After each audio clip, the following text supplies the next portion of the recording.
தமிழர் அவர்கள் இந்த விழா நாயகன் முக்தார் அவர்கள் என்னை இங்க கூப்பிட்டதுக்கு ரொம்ப நன்றி. என்னைக்கு இவரோட பேட்டிக்கு போகணும்னோ அன்னையில இருந்து என்னை உதைக்கிறதுக்கு 10,000 பேர் காத்து. இவனுக்கு பிறந்தவனு, அவனுக்கு பிறந்தவனு, எனக்கு பிறந்தவனு, உனக்கு அப்பா இருக்கான ஆத்தா இருக்கான என்ன கேள்வியும் கேட்டாச்சு. தினசரி இவரு கூட ஒரு பேட்டி ஒண்ணு பேசுற 30 லட்சம் பேர் பார்த்தாங்க. அதுக்கப்புறம் என்ன கோர்ட்ல கூப்பிட்டாங்க,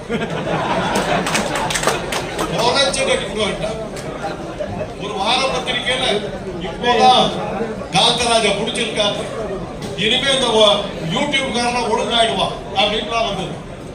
அந்த அளவுக்கு எனக்கு பெருமையை சேர்த்து கொடுத்தவர் முக்தார் அவர்கள். 2 பேர்த்தையும் லாரலாண்டி மாதிரி எடுத்தாங்க, எம்ஜிஆர் சிவாஜி மாதிரி எடுத்தாங்க, நம்பியார் வீரப்பா மாதிரி எடுத்தாங்க. என்னவோ ஒரு வகையில எங்களுக்கு ஏதோ ஒரு புகழ் பேர் கிடைச்சிட்டு இருக்கு. இங்க பேசுறவங்க என்ன சொன்னாங்கன்னா, டிஜிட்டல் மீடியாவில இருந்து நீங்க சேட்டலைட் மீடியாவுக்கு போகணும்னா தேவையில்லை, சேட்டலைட் மீடியா பற்றி டிஜிட்டல் ஸ்டார்ட் பண்ணிட்டு இருக்காங்க. ஏன் தெரியுமா? சேட்டலைட் அரசாங்கம் நினைச்சா நிறுத்திட முடியும். சேட்டலைட்ல கனெக்ஷனை கட் பண்ணிட்டாங்கன்னா சேட்டலைட் மீடியா இயங்க முடியாது. தேவையில்லை. உங்க செல்போனை உங்க வீட்டுல இந்த கையில இருந்து கொடுக்க முடியாது. ஒவ்வொரு செல்போன்லயும் நீங்க நம்ம சந்திச்சுக்கிட்டு இருக்கிறோம். நான் சேட்டலைட் டிவில பேசுற போது என்ன உள்ளூர்ல தான் கொஞ்சம் பேருக்கு தெரிஞ்சது. டிஜிட்டல் மீடியாவில் பேசும்போது அமெரிக்காவில இருந்து, ஆஸ்திரேலியாவில இருந்து, நியூசிலாந்து எவ்வளவு கால்ஸ், அடையாளம் தெரியாத ஒரு சாதாரண ஒரு அற்ப பிறவியான ஜனத்தை போயப்பட்ட ஒரு இடம் கிடைச்சிருக்குதுன்னா அதுக்கு டிஜிட்டல் மீடியா ஒரு காரணம். அந்த டிஜிட்டல் மீடியா உட்காதி தான் இருக்கணும். இந்த நேரத்தில் எல்லாரும் இருக்கும்போது இருக்கிறார்கள். எனக்கு அவருக்கு மத்தியில் என்ன ஒரு உறவுன்னா, தேர்தல் ஆணையத்தை பத்தி கேட்ட ஆட்கள்ல நானும் ஒரு அவரோட சேர்ந்து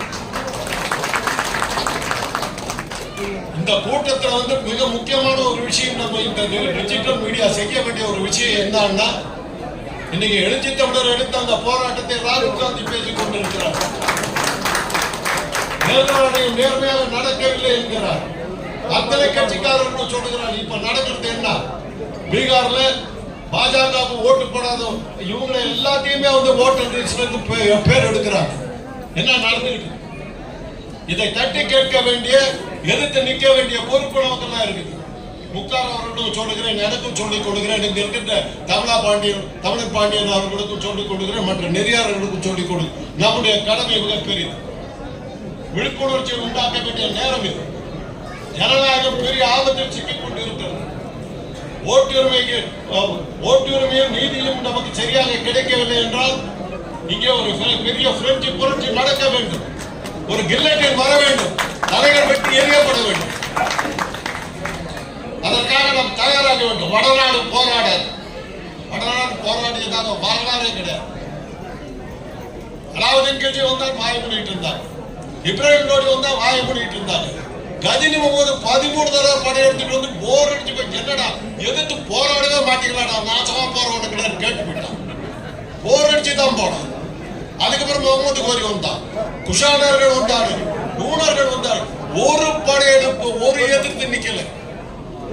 முகலாயர்கள் ஆட்சிக்கு வந்த உடனே பார்த்தாங்க, என் தங்கச்சி அழகா இருக்கா, கட்டிக்கிறியா, அக்பர் கட்டிக்கிட்டாரு. அந்த ஜோதிபாயை கட்டி கொடுத்துட்டு அவன் மச்சான் தோட்டர்மார் மந்திரி. அவ்வளவுதான். முகலாய எதிர்ப்பு வந்துட்டே இல்லை. அவுரங்கசீப் போடுறவருக்கு வாயை மூடிட்டு தான் இருந்தாங்க. அவுரங்கசீப்பை பத்தி 1000 கதை பேசுறாங்க. அவுரங்கசீப்புடைய வாழ்க்கை தெரியுமா உங்களுக்கு?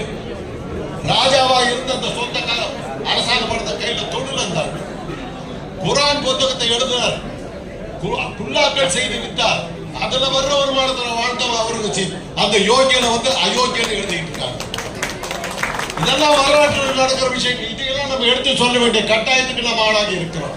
இன்னைக்கு ராஜேந்திர சோழனுக்கு மோடி ஐயா போயிட்டு வந்தார் நினைக்கல.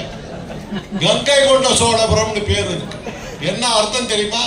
கங்கை ஆண்ட வடவர்களுடைய முதுகுல கங்கை தண்ணி எடுத்து குடத்தை முதுகுல வச்சு மாயவரத்தை கொண்டு வந்தா ஜெயகொண்டால கொண்டு அந்த ஏரியில ரொப்புறார். அந்த இடத்துக்கு மோடி வர்றார். அவருக்கு ஞாபகப்படுத்தாங்க, ஜாக்கிரதையா அங்க யார் தெரியுமா, எப்படி வாழ்ந்தவன் தெரியுமா, ஜாக்கிரதை. கல்லணை கட்டணம் ஐயா. தஞ்சாவூர் கோபுரத்தை எப்படி கட்டலாங்கிறது இன்னைக்கு ஒரு எவனுக்கு தெரியல. ஆளாளுக்கு ஒரு கதை சொல்லிட்டு இருக்கிறோம். அந்த மாதிரி அறிவியல் துறையில பெருசா வந்தவனுங்க நாங்க. எங்களை அடக்கி ஆளை பார்க்கறதுக்கு நீ நினைச்சுக்கிட்டு இருக்கிற உங்களை விடமாட்டோம். நீ சேட்டலைட் டிவியை முடக்கலாம், எங்க டிஜிட்டல் டிவியை நிறுத்த முடியாத ஒரு முக்தாரியா ஒரு காந்தராஜை நிறுத்தி விட முடியாது, ஒரு தமிழர் பாட்டியை நிறுத்தி விட முடியாது. ஆகவே இது ஒரு அருமையான ஒரு சந்தர்ப்பம். இவ்வளவு பேர் எழுச்சி முக்காதாரம் வந்திருக்கீங்க. சமூக நீதிங்கிறது பிறப்புக்கும் எல்லா உயிருக்கும் அவ்வளவுதான். எல்லாம் பிறந்த எல்லாருமே செத்துதான் ஆகணும். உங்ககிட்ட ஆட்சி இருக்குதுன்னு வச்சுக்கிட்டு இருக்கிற, உங்ககிட்ட அமலாக்கத்துறை இருக்குது, நீதிபதிகள் இருக்கிறார்கள், வாக்கு எந்திரம் இருக்குது. ஒரு கொரோனா வந்த போது என்ன ஆன நீ அமித்ஷா விட்டுடுச்சாரு, பெரிய சர்வாதிகாரி. அவர் நினைச்சாக்கா உத்தரவு போட்டாக்கா அமலாக்கத்துறை வந்து வீட்டுல ரெய்டு பண்ணு கொரோனா வைரஸ் விட்டுச்சா? படுத்து கிடந்த எங்க போய் படுத்துக்கிட்ட? AIIMS all India institute. ஏன் நீ பதஞ்சலிக்கு கொடுத்தியப்பா 400 கோடி ரூபாய், அதுக்கு போய் படுக்க வேண்டியதானே? ஏன் இங்க போன வெள்ளக்காரன் கிறிஸ்தவ மக்கள் படிப்பை சொல்லி கொடுக்குற ஆஸ்பத்திரிக்கு போன? அதுக்கு நீ போடு. உயிரை காப்பாற்றுறதுக்கு கிறிஸ்தவ மருத்துவம் வேணும். ஆனா காசு யாருக்கிட்ட கொடுக்குறான்னா இந்துத்துவா அவங்ககிட்ட போய் லேகியம் சாப்பிட வேண்டியதானே? இதையெல்லாம் கேட்க வேண்டிய கடமை நமக்கு இருக்கிறது. இங்கே கூடியிருப்பவர்களை நான் சாதாரணமாக பார்க்கவில்லை. ஒரு எழுச்சியான உணர்வோட இருக்கிறதா தான் நான் பார்க்கிறேன். முக்தார் அவர்களுடைய பாணியை மாற்றிக் கொண்டதுனால அவர் பெருசா வந்தார் அமீர் சார் சொன்னாரு. அவர் அந்த பாணியில தான் வாழ்றாரு. என்ன இது பண்ண விட்டார் தெரியுங்களா? அவரு இஷ்டத்துக்கு ஒன்று போட்டார். விபச்சாரிகள் லிஸ்ட் காந்தராஜ் கையில் அப்படின்னு போட்டார். அடுத்த நாள் ஒரு கூட்டம் வந்தது. காந்தராஜ் கோர்ட்டுக்கு போய் நின்னான். ஒன்னும் என்ன கேட்டுக்கிட்டு இருந்தாங்க. அந்த நீதிபதியா இருந்தவங்க ஒரு இளம் பெண், அவங்க என்ன உள்ள கூப்பிட்டு கேட்டாங்க, இப்படி பேசிருக்கீங்களா? நான் ஒரே வார்த்தை கேட்டேன், செஞ்சா தப்பு இல்ல, பேசுனா தப்பா? அவ்வளவுதான். அப்படியே கையெழுத்து கொடுத்துச்சு. சார் தயவுசெய்து போடுங்க சார். பெரிய விஷயம் ஒன்றும் இல்லைங்க. இதுக்கு மேல போறதா இருந்தா நானும் முக்தாரும் சில படங்களை வச்சிருந்தோம். படத்தை காப்பியே போடுறதுன்னு ரெடி பண்ணிக்கிட்டோம். நீ சொல்லு, இத போடுறேன், அதுக்கப்புறம் நீ என்ன அவரை பாருன்னு வாய மூடிக்கிட்டாங்க. நாங்க விஷயம் தெரியாம விதண்டாவாதத்துக்காக பேசல, விஷயத்தோட தான் பேசணும், ஆதாரங்களோட தான் பேசணும். கற்ப பத்தி 1000 கதை, பெரியார் பத்தி 1000 கதைகள், கற்ப பத்தி 1000 கதைகள். திரௌபதி கதையை எங்க போய் சொல்லுங்க? ஐவருக்கும் தேவை அழியாத பத்தி என்னையா? ஒருத்தனை விட்டு இன்னொருத்தனை பக்கத்து வீட்டுக்காரனை பார்த்தாலும் வள்ளுவர் என்ன சொன்னார்? உள்ளத்தால் உள்ளடும் தீதேங்கிறார். நினைக்கிறதே தப்புடாங்க. நீ 5 பேர்த்தோட இருந்துகிட்டு 6வதா இருந்த கர்ணனி ஆசைப்பட்டங்கிறது தான் கதை. பத்தினி தெய்வம். இப்படி இந்த கதையெல்லாம் பள்ளிக்கூடத்துல சொல்லி கொடுப்பீங்களா? இந்த ராமன் இருந்தான், பாவத்திலையும் பாவம், பரிதாபத்துக்குரிய ராமன். பொண்டாட்டி ராசியா அவனுக்கு இல்ல. கல்யாணம் பண்ணிக்கிட்டு வந்த உடனே அவங்க சித்தி துரத்தி விட்டா காட்டுக்கு. சீதா பார்த்தா இவனோட இருந்தா வேலைக்கா வந்து சொல்லி ராவணன் கூப்பிட்ட பிளேன்ல ஏறி அவ போயிட்டாங்க. இந்த லட்சுமணன் அவங்க 2 பேரும் காட்டுல ஜாலியா இருந்துடக்கூடாதுங்கிறத கூடவே எங்க போனாலும் போயிடுவான். தனியாவே எடுக்க விட மாட்டான். எதுக்காக லட்சுமணன் காட்டுக்கு போனான்?